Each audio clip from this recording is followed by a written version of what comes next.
All right, y'all. Another episode of Deep Talk. So, tell the people who we got in front of the lens today. Holly Rabinski, Where you from? Wilmington, Delaware. Wilmington, Delaware. How long you been out Delaware? You from Delaware or? Yeah. Okay, so tell us your story. Like, tell us you had an addiction, right? Mm-hmm. So, what was your addiction? What was you addicted to? Heroin and cocaine. What made you start doing heroin and cocaine? That's like a loaded question. That's a big question. So it's not a one specific thing that just got you to. I don't think so. I don't think that it was like just happen. It's not like this happened and I was like, oh, let me shoot dope. Like it didn't start like that. And I mean, I guess some people, that's their story. Like someone dies and then I don't know, but no, like I started drinking and then when I was like 13 and then I smoked weed at 15 and I loved weed. I was like, where has this been my whole life? Like I said that literally out loud. And then, other stuff. But once I was just already on that path, I guess, just trying and different stuff. Different stuff as it led up to that? Yeah. But that's what I liked the most. And that's like what kept me, I guess, doing what I was doing. So in the midst of, trying everything and, that's what you was choosing to do, cocaine, did it make you feel a certain way? Like, did it I don't know, let me rephrase it. The people that was around you, yeah, how did they feel when you started doing cocaine? Like my family, friends. So everybody that I hung out with just like smoked weed and drank. So when I started doing other stuff, they, obviously I didn't want to hang out with them because they weren't doing what I was doing. So we just kind of parted ways, and I found the people that were doing what I was doing. And that's who I ran around with. And those people became like my family. And that was like my family for a long time. Yeah. So what's some of the negative things you went through doing crack cocaine? Like, just try to sum it up the best you can. So it was heroin and coke. Always. I never did one without the other. So every time you did it together. Heroin. Yeah. Like I wouldn't do one if I didn't have the other. Or if I only had one, then I was going to be going to get the other. So did they call that something? Call that speedballing or something like that? Yeah. Okay. Yeah. But like the negative things, I go to jail. I go to jail. I got raped. I got I was homeless. I lived outside or in hotels or if I had a car, in my car. I remember being really cold. I remember it was snowing one night and snow, lots of snow, and this lady that she was super nice, and she lived in Southbridge in the extension, and they used to have that. And she was just, I don't know, she kind of took care of me. They got me a jacket, and it was the jacket from heat, all the way to the ground. And trench coat type jacket. Yeah. And she gave me that, and I was so cold. And somebody picked me up, and I was just like, can you just turn your heat up? And I just put my hands in front of the heater for 5 minutes just to warm up. So I mean, there's so many negative things that happen. Like, those are just like physical type outside things. But, like my family, um, you know, Did they treat you a certain way? my family just wanted me to get better. But I didn't want to stop doing what I was doing. And so, like, if you weren't cool with what I was doing, like, I wasn't gonna be there.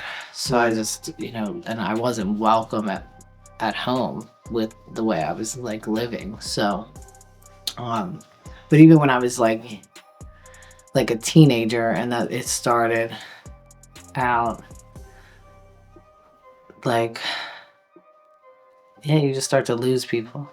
Like I said, like the friends that I had that were like normal. Right. Like I didn't hang out with them anymore. And then their lives like moved on, and they like got married and had kids and got careers and all that kind of stuff. And I was like in jail and like out of jail and in jail, back in jail, back and forth. So that's like negative consequences. What's the longest you did in jail, if you don't mind me asking? It was like 3 years. 3 years? Yeah. How was that for you? Rough? Nah, you just do it. It's Delaware. Yeah, well, Yeah. Delaware prison is more of a like mental thing than physical, though. Like they'll break you down mentally. In other states, it's more physical in the jail systems, from what I experienced. I think men jails are a lot different than women jails, though, too. Like women, I mean, I got in fights in jail and stuff like that, but for the most part, just like get a job so your time goes quick. Try to. I know I didn't call home a lot. Like at first I did, and then it was like, well, what are we going to talk about? Like what I did in the prison this week.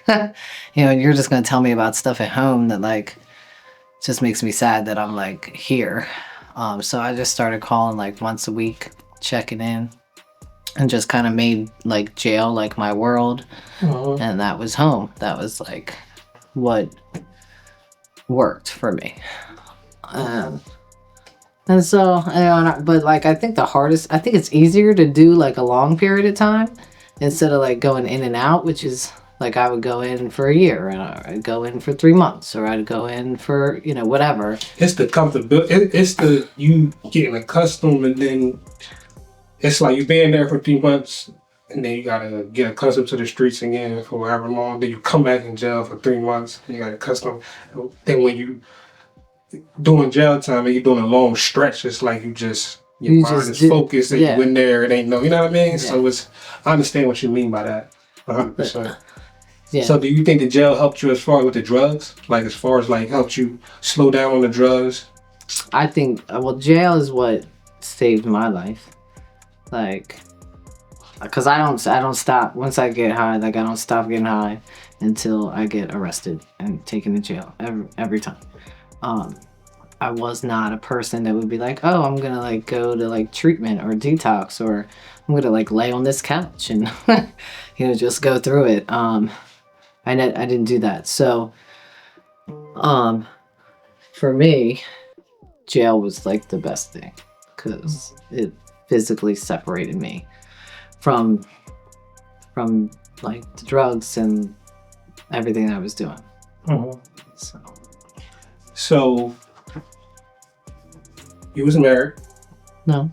You wasn't married. You was engaged? Yeah. So tell me about that. What happened, if you don't want to talk about that? I was engaged, so he got high, and he died. He got high once. He went to work. He didn't come home. He was clean. Got high one time. From what I know. I mean, if he got high any other times before that, I don't know about them. But I mean, that was like this time around being clean. Then I was like, I'm not gonna get high because like my daughter's dad died I have 3 kids. So, but I only have custody of 2 of them because I had 5 years clean at one time, and I had my daughter's dad, and then um I was pregnant with a son from with my daughter's dad, and I was like 4.5 months, and he overdosed and he died, and I was like I got high after that one, like pregnant, and once, like I said, once I get high, like I can't stop. Oh, you was pregnant I was pregnant. and getting high? Mhm. Oh, how was that for you? Like, it wasn't like no guilt or nothing when you was getting high and pregnant. It was just, like you said, once you get high, it's just. It doesn't mean there's not guilt. Like, you think somebody just does that and it's like, oh, fuck it. Like, you know what I mean? I'm gonna give you my experience. I smoke a lot of weed. Okay. I consider myself a pothead. So some of the stuff that I do,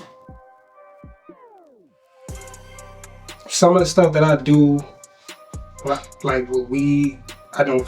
So like, all right, I'm gonna give you an example. When you working, like say like you working, a lot of people think you shouldn't be smoking and working. You know, Okay. I do it anyway. If I got my kids around me, I smoke. To me, it's not no harm to nobody. Right. I smoke weed around my kids. Okay. People drink around their kids. So. I don't feel bad for it. Some people feel bad for doing certain things when they, you know what I mean? Like, so like, Yeah. Some people be like, oh, I would never smoke it. Even though they smoke weed, they say, I never smoke in front of my kid. I never do that. I feel like the worst parent, this and that. So that's why I was asking, when you was getting high, was it still some type of, yeah, you did it, but was it like a, fuck it, it is what it is, or did you like still feel that guilt, but you just, you know what I mean, still did it anyway? You feel like it's still. Of course I felt guilty. But that's like what keeps you out there getting high, too. So like, I remember I went to my ultrasounds because I like wanted to see the baby, and like you can't. What are you doing? Are you texting? It's distracting me. It's distracting. Yes. I'm sorry. My apologies. Yeah, because if you're interviewing me, I feel like you should pay attention. Mm-hmm. Well, I understand 100%. 100% understand. Yeah. So, what was I saying? I forget what I said. Oh yeah, no, yeah. Like I'm like telling you intimate like moments of my life. You about me being on my phone, distracting you. Yeah, and I feel like if I'm gonna share this stuff with you, like you gotta listen. No, I understand. That's 100%. So, I was pregnant, and I went to my ultrasounds, and they must. So like I had smoked crack in the bathroom, right before they did the ultrasound, and I'm like watching like my son like flip around on this like ultrasound, and I know that like what I just did is affecting him, but like I can't stop doing what I'm doing. Like even though like I want to, like it's so like it's so hard to just like stop when you're in it. When you're in it in that way. Like I guess if I was like just smoking weed, I don't know, or I don't know. No, I don't think so either, because I smoked weed the same way that like I smoked crack. So I went to jail when I was 15.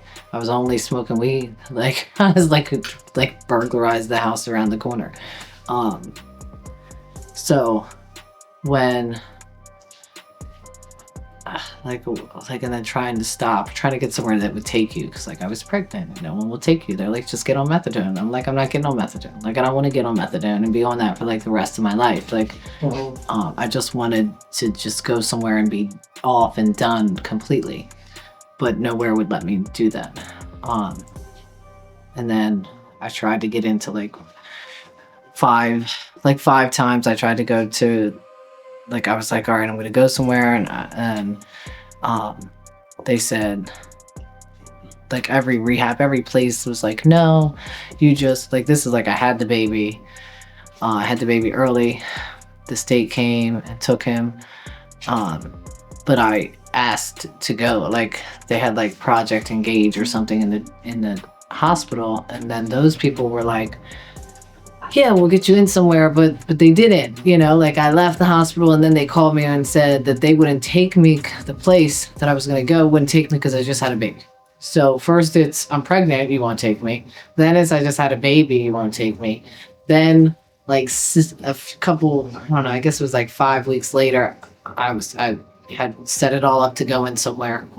And they had me come there, did everything, like the admission, all that stuff, and I'm like unloading my car, well, my mom's car, who took me there, like with my kids, so I can like get my life together. And I'm like unloading, like getting my stuff, and then they come and they're like, "Oh, we can't take you because you just had a C-section." It was 7 weeks before. I was like, "Are you serious?" Like I'm like 2 hours away from my house. And so, then I just drive back, and then the next place, I was supposed to go on like the 2nd of whatever, I think it was like August, and my insurance lapsed on the 31st, like my Medicaid or whatever. So then I couldn't go there, and then I went to jail, and I was like, thank God I went to jail. I would have still been like out there, like so many like barriers and different things that like stop you from getting in somewhere when you're ready, because like it doesn't, when you're ready you gotta just go. Like it's like this small window of opportunity where I'm like, okay, like I'm gonna go somewhere and get my life together, or I'm gonna try at least. And I went, and I got locked up. I had all these charges, and but I went to court for like a possession charge. Like I was in jail and I went for this possession, and it was like probation that they were offering me probation, and I'm like, all right, yeah, probation. Then I'm like, I'm gonna get out on these other charges. I was like gonna figure out somebody to like pay my bail for like these 34 felonies that I have. And she gave me Key Crest for my like possession. I hate Key Crest. That's what they used to have down Smyrna too. Go down there, and I hate Key Crest. I did it twice, so. That stuff don't help nobody for real. Huh? That don't help nobody for real. My opinion. I don't think it do. I think like you have to, if you want it to work, it will work for you. Because I did it the first time in like 2003, and I was like getting high every weekend. When I used to be in like Plumber Center, when the like work release was there, the women's one. Hey, that was a while ago. When the women was at the. Yeah, I was there. I've been everywhere. I wouldn't admit it anymore. I thought I was old. Don't fucking say that. My bad. Not saying like that. Not saying it like that. My apologies. You said it like that. That's how you said it. But there, I would go to work. I worked at Damon's. They just like tore it down on 13. So I would work these double shifts there, and I would go and I would work. My first shift, I would go across the street to TGI Fridays. I'd drink like 5 Long Islands, go back to work my shift, and then go back to work release that night. I did that, and I completed the work release. Like, I don't know how. Savage. You just that light back then.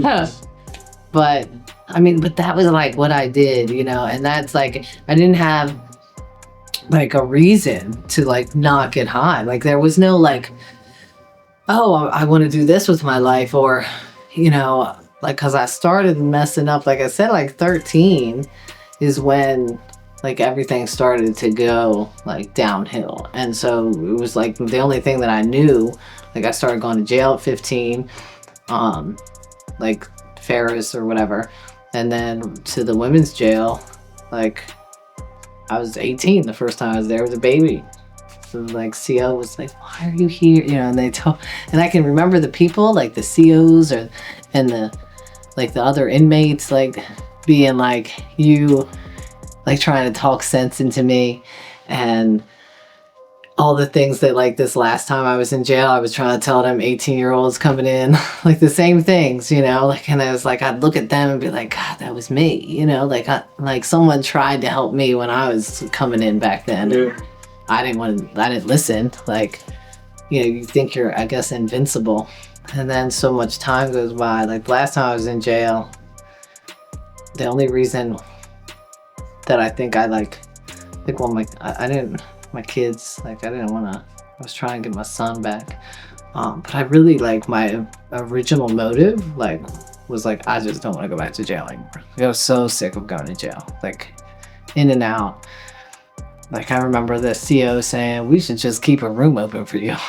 You know what I mean? Like that's how much. When the CEO start to know you, Oh yeah. by first name, and they know, they just know. That's when you get time to switch it up a little bit. Right. So let me ask you this. Yeah. So I work with a nonprofit. I work with an organization that helps, you know, recovery addicts. And I just want your opinion on this. So how they do it is they replace marijuana with hard drugs. So basically, They replace marijuana with hard drugs? That would make no sense. You mean the other way around? You mean they replace hard drugs with marijuana? I'm confused. They give you marijuana. Okay, in place of hard drugs. Right, yes, all right. I was like, that would make no sense. Like, so they give you weed, you know what I mean? And it's just basically, it's like a church. They call it a church of high technology, and it's basically like every Tuesday, recovery addicts, they come to a place and they just, you know, talk about issues they have, and they smoke weed and try to stay clean off the hard drugs and give back and donate. So say like if somebody down on a bill or something, somebody going through something, they need water bill or something paid, you would go to the church and let them know, like, I need help with this, and everybody will pitch in and try to help. But it's like a community thing as far as with recovering addicts. So basically they want you to look at weed to try to win you off of, or to try to keep you from doing hard drugs. How you feel about that? Do you think that's effective? I think that the sense of community is what is effective in that kind of a model. Like, I think that it's the people that you're like, that they're probably meeting. And so now like we're smoking weed together instead of, you know, doing whatever hard drugs. Like, and I think that, but I don't disagree. I think that any way that someone like changes their life or stops doing something that's like hurting them, is good. You know, I like work at a methadone clinic, so you know, if that works for somebody, cool. If you know this nonprofit you're talking about is working for people, then great. I believe in all kinds of ways to recovery. I didn't when I first came, because I came from like 12-step fellowships, and it was like, you know, you can't do anything or you'll die, you know? And it's like, wait, no, like I know lots of people that like, that's not what worked for them. Like that, if that is what works for you, then yay, wonderful. If it's not working for you and this method is working for you and it makes you happy, then great, right? Like, cause who am I to tell you how to recover or how your life should look just cause it looks different than like mine. So I guess, yeah, if it's working for the people that are doing it, then yeah, why not? Yeah, when I first learned about it, it was kind of like kind of like, because I look at it as, so also they have it to where, so every day when they do have the groups, when you do come to Church of High Technology, he invites whoever. So it's not like certain people only could come. You could come, whoever could come. Right. You could donate. Once you donate something, he give you a free A for Bud, like if you donate toys or something for the helpless, for the homeless or whatever, or for the kids, he'll give you an A for Bud. If you come on a regular every week, and you're a regular member of the nonprofit, you automatically get Bud every time you come there. I guess it's a good incentive for people. It's good, but it's like I feel like people just come there just to get the weed and leave. So it's like you're not really helping us or helping the nonprofit. I mean, you are, but then it's like, what are you really bringing to it? You just come in there and smoke weed. So you're gonna have that too, like people are gonna come. So it kind of makes me think, like, hopefully, like, because I can relate this to my job, right? Like, I run the syringe service program. I give needles out to people all day, right? We give safe smoke kits now, like, to people that don't inject. But it gets them to come, right? They come, and then I can try to engage them in another way and say, I give them an HIV test, or, well, everybody gets one to sign up. So, like, everybody's getting tested, right? You're getting condoms. You're getting. So if you sign up, you automatically get a test, HIV test. Yeah, you gotta get a test. Gotta get a test to sign up. Yep. I like that. We have syphilis tests, Hep C tests. We do like the HIV and the Hep C together. Like all of that's like these other like things are offered to the person. So I kind of look at it like that. Like if they're coming, so like hopefully whoever's running this nonprofit is saying, all right, like, we're going to give you this, but like you got to stay for the group, right? So hopefully over time, right, they start to get something out of the group. And then they're like maybe changing their perspective, or then they're coming for the group, not for just the bud, or you know what I'm saying? Like hopefully that's the end goal, and maybe like only 2 out of the 10 people that are coming might change and do, like their life change, but that's 2 people, right? And it's kind of the same idea like with what I do, like we have some people like that go into treatment, and like I was a client of Syringe Exchange. So like I believe in it wholeheartedly. I have a number. I can look my number up. It's like 27 something. I don't know. But I use the program that I now run. So I know it works. Like I remember the people that worked there treating me like a human being. And like I looked forward to seeing them when I would go to like get my, give them my dirty needles and get clean ones, So that, like, those things are so important to someone that's like out there, like being looked at as like just like with like love and compassion and no judgment. So, you gotta have that. You want to feel that, especially when like people look at you and, out in the street, like, oh, that's just another junkie, and you already feel that about yourself. So like, I'm already beating myself up. I already feel like a piece of shit because, like, I'm out here doing what I'm doing. But I can go here and you, like, love me and are, like, helping build me back up, to the point, like, and hopefully, like, I start to believe that. Because all those people, I remember that lady that gave me the code. Like, that was the extension been going a long time. Like, I still remember that lady. And if I could find out who she was today, she probably passed away by now. She was, like, older. Like, I would thank her for that. Like, some lady found me, what is that, like, Walnut Street on the side in the bushes sleeping. And the people came and were like whoever, I guess, the building, they were like, you can't sleep here.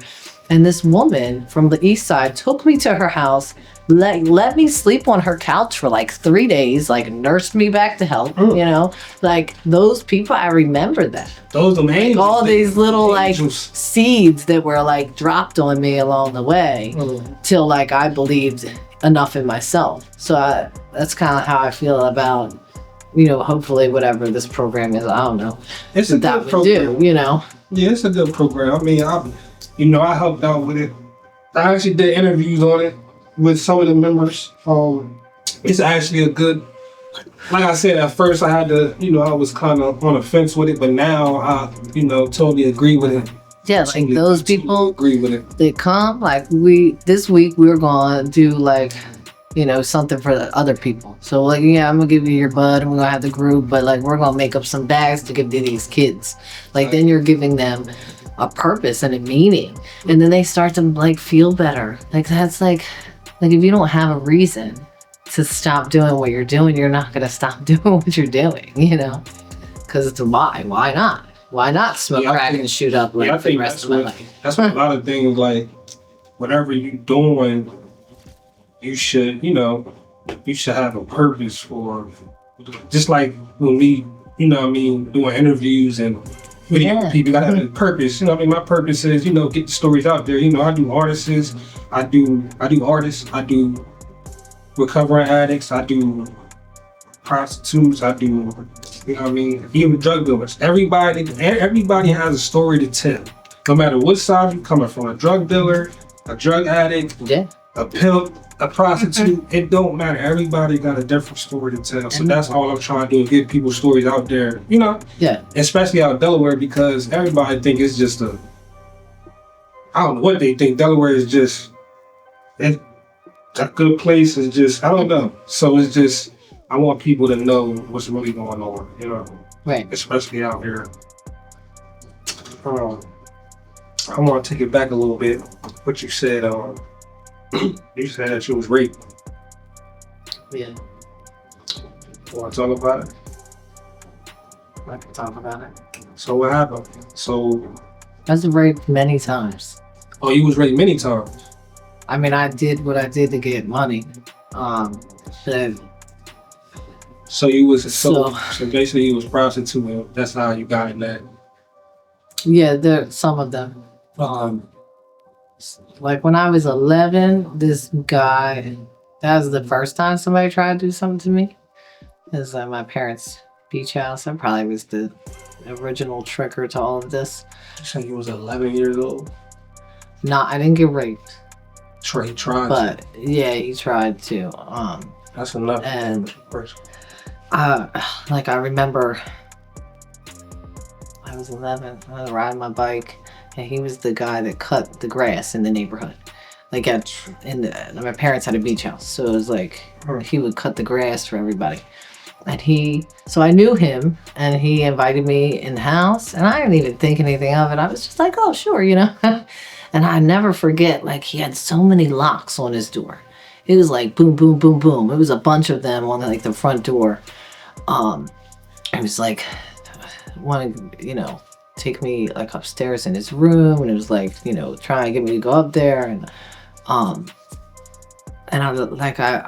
knew like inside like this, this ain't feel right. I gotta get out of here. And he's like, on the couch with me, and I was like trying to do things, and I was like, I need to go. I need to go, and he let me leave.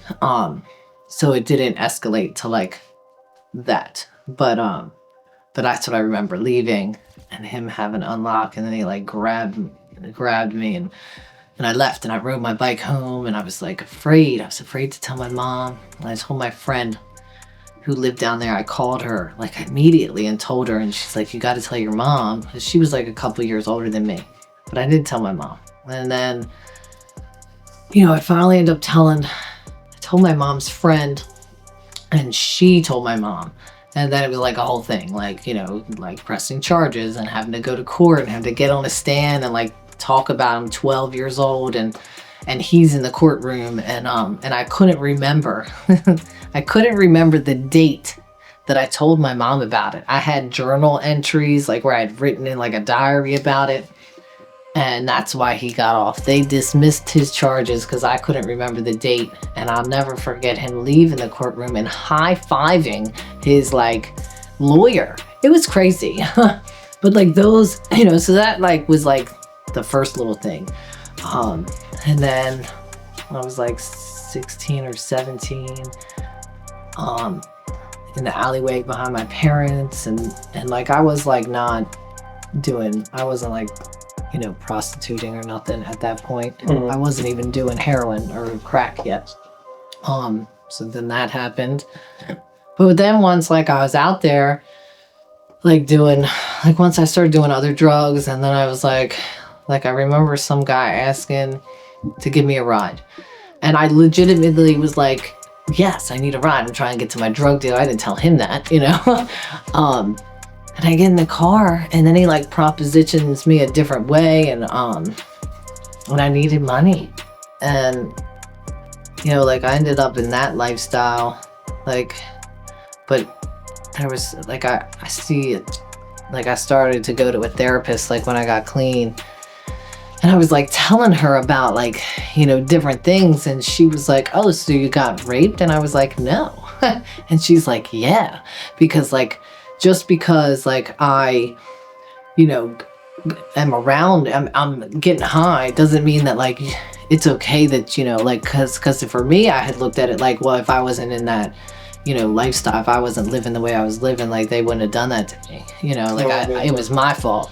Yeah, and it was like, no, like you know, that doesn't mean that it's okay. Like I didn't say yes, like I wasn't consenting to like these things. And then like the one time like I lost my tooth, the guy held a knife to me, and yeah, in like this room, and like punched me, and like it like made my tooth loose, and then I bit into like a Snickers, and the next day and my whole tooth broke off. But I was like, yeah, it was my fault that he like held a knife to me and, you know, did what he did to me because like I was getting high. But no, like I look at it now, I understand, like it's still not okay, you know. But it was hard to like when she said it that way, I cried. I was like, no. And she was like, yeah, like this is what rape is. And like said like a definite no, like someone taking it from you and you didn't say yes. Do you think you got post-traumatic stress disorder? Probably. I mean, I know I have. Yeah, I'm like one of those people who wants to sit with the back to the wall, obviously. But I don't know. I mean, I'm sure that I have all kinds of things that come from the life that was, you know, was out there. But I don't want to like look at that like, oh, I have this, or I have this, I have that, and get stuck in that like label of what that is. Cause like, yeah, like I got high, you know, I did all kinds of stuff that like people have things to say about, but those people aren't in my life and they don't have anything to do with my life now. So like this is who I am now, and still like, I mean, I make all kinds of mistakes. Just because like I stopped shooting crack and dope doesn't mean that I'm like not human. So I think that was like a big thing. People thinking people that get high or do drugs is low in belief, you know, because they get high. So how they feel don't matter. What they say don't matter. You know, what they do don't matter. So a lot of women or men might feel the way that you feel also right now. Like, I get high. I'm the worst of the worst. So he could treat me like that, or she can treat me like that because I'm already treating myself this way because I'm getting high. I'm the lowest of the lowest right now. So that's how a lot of people think. So I understand that 100%. If it was somebody getting high right now, right, you've seen them, a woman, a female, probably about 17, 18 years old, and you've seen her, and you see her spiraling down, what would be the first advice you would give to her? The first thing you would say to her? I would say you are loved. That's what I would say. What else? You want me to say? You said what would be the first thing. Well, why you say that? So out of all the things to say, why you feel as though you are loved should be the first thing? Because you don't think that you're loved. You don't think you're worth love. And I feel like you should know that you're worth more than what your belief is of yourself, and that even if you don't love yourself right now, like, I love you. I love you. I love you just for being, another person in this like stream of life, and I love you because you're me, and I know what that feels like. Yeah, I would start with that, and then what's the second thing you tell? What's the second thing you tell? The second thing I would tell them,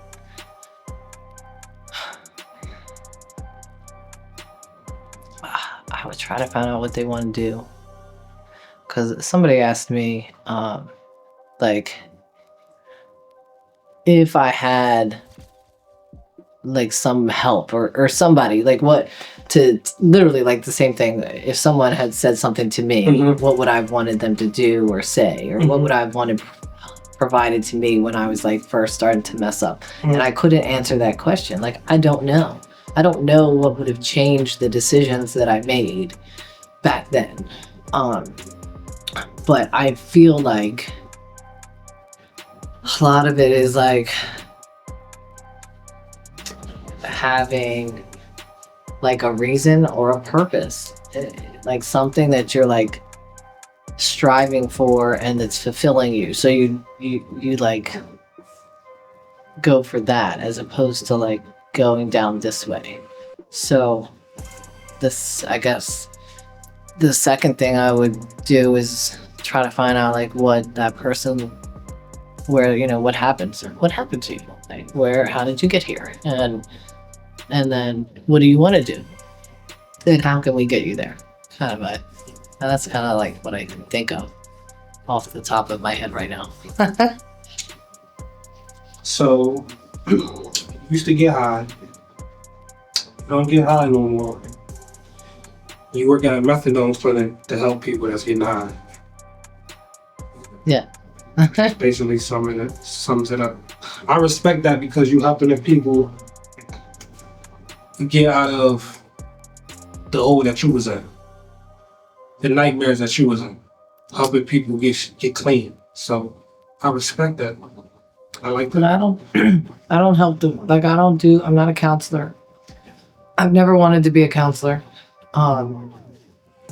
Really, like, I help the people that are getting high, like, get high as safely as possible, and hope that they build some rapport with like my staff or with me or whatever, and know that like we're here to help you when you're ready, because they're not ready just because I'm like, oh, here's this place, you know what I mean? And I know it's like, it doesn't work like that. Like you don't get clean until you're ready to get clean. So I try to like love them while they're in that place and give them everything that they need so that they can hopefully make a different decision. Yeah. It's a lot of I see it's a lot of different non-profits helping people that have addiction and helping people that don't have, the homeless. It's this one non-profit that you're probably familiar with. Okay. I don't know if you're part of it or not, but so you're familiar with them. They help, people get sober. Okay. Sober gang. They're not a nonprofit. They're not a nonprofit. So can you tell us about sober gang so that people can understand? Because I got it wrong. So can you? I mean, I think that they want. I can't really speak about them or that group of people. I know that. I know that they like want to inspire people to get, to get sober. Get sober. Yeah. And kind of a different approach to it. Like making it like look cool to be sober, or like, just like a community. Right. of other people, because like I said, like I think that's the biggest problem, is not having other people around that are sober to like, you know, because you got to fill the spot, you know. Like I used to be fine in jail, even, you know, like sometimes like feeling okay inside in whatever place I was in, because there was people around. There was like somebody to talk to, and then I'd get out, and then I'm like all by myself, and the only people I know are the people that like I was getting high with, so I always go back to them. So like that's kind of how I look at sober gang, is like, this is like, now you have this group of people that are gonna love you, right? And hopefully invite you in, and then you have like something else instead of just the people that get high, that you got high with. So now you can like be surrounded by these people, you know. That's kind of what I look at, how I look at sober gang. Okay. But I don't. Definitely not a nonprofit. Let's make that clear. I think that like I can only say that I think that they want to do that, but I don't know. Oh, okay. Like you'd have to ask the people in it. Shout out to Sober Gang. I brought it up because I see them doing it. I like what they doing. Right. You know, Sheed, and I just like what they doing. So that's why I brought it up, and I see that. Yeah. Part of it No, like I think it's definitely like lots of new people go to it and like get exactly what I said. Like you're gonna feel, and then you're gonna see people that got high maybe the way you got high, or like, you know, just finding other people that maybe you used with that now are like living this whole other life. So it's like, oh, like if they did it, like I can do it. And a lot of people say that to me, that, you know, or I say it, like they're like, you never got high. Like, oh my god, yes, I got high. Like forever. I think they should have something. I think they should have something to where people that used to sell drugs, that don't sell drugs no more, that change their life around, should meet with recovering addicts. And I think it should be like a group type thing every week, like once a week. They get with each other and just talk, so they could both get the sense of, so the drug dealer could get the sense of, you know, what he put people through, you know, as far as giving them drugs, and he could know what a recovering addict had to go through when they was getting high, and vice versa. Because, you know, people that sell drugs, they go through things too. It's not just the people that get high.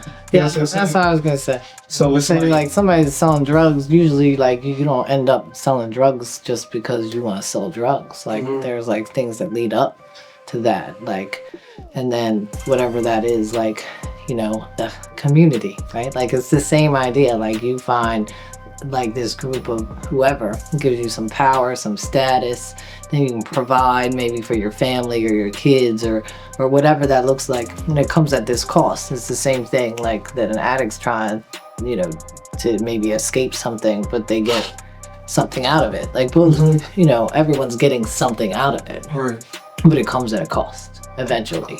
Eventually, you know, for someone, I guess, that's like hustling. My drug dealers, they would be like, want me to stop getting high. And when I relapsed, like my one drug dealer was like, I'm not giving you anything. He was like, if I'm not gonna, I said, if you don't give it to me, I'm just gonna go in town and find some random person. I went through that before. I went through that before. Yeah. It was just like, nah, I'm cool. I don't wanna, I feel bad already. Luckily, you're still here. I feel bad that you went through that. We ain't gonna do that again, so. Yeah. But a lot of times that I used to do, I used to just switch the product when I used to do it. So it'll be, that's how we used to get it. So the battery's dead.